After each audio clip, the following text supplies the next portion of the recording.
इनकी स्थिति वो हो गई है कि जिसे कहते हैं कि वो एक कहावत है ना, नाच न जाने आंगन टेढ़ा।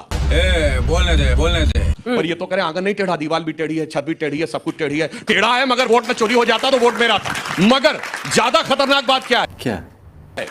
अब कांग्रेस पार्टी, जो प्रधानमंत्री जी ने कहा है, मुस्लिम लीगी माओवादी कांग्रेस पार्टी बन गई है, चुप कर बे कुत्ते, जिसका उद्देश्य भारत के अंदर सामाजिक व्यवस्था, आर्थिक व्यवस्था, सैन्य व्यवस्था, संवैधानिक व्यवस्था को सिर्फ और सिर्फ विध्वंस करना है। मुझे अपने घर जाना है। चुनाव जीतना अब उनके लिए बहुत दूर की बात हो गई है। अब देख तू अब तू गया बेटा, अब तू गया।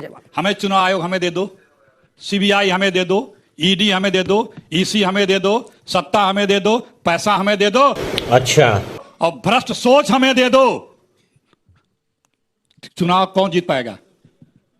जिस दिन तक वोट पड़ा है उस दिन तक आप पैसे ट्रांसफर कर रहे हैं महिलाओं के खातों में। अरे बाप रे, ये तो धोती खोल रहा है। चुनाव आयोग के क्या कर्तव्य बनता है या सरकार की क्या नैतिक जिम्मेदारी होती है? क्या यह भ्रष्ट आचरण नहीं है? है, क्यों किया? चुनाव आयोग ने क्यों नहीं रोका? कोई प्रदेश की सरकार चुनाव के समय अपने वोटरों को पैसा देके देखे। भाई ने बोला करने का तो करने का। मुख्यमंत्री बर्खास्त न कर दे केंद्र की सरकार या चुनाव आयोग रोक न लगा दे तो कहिएगा।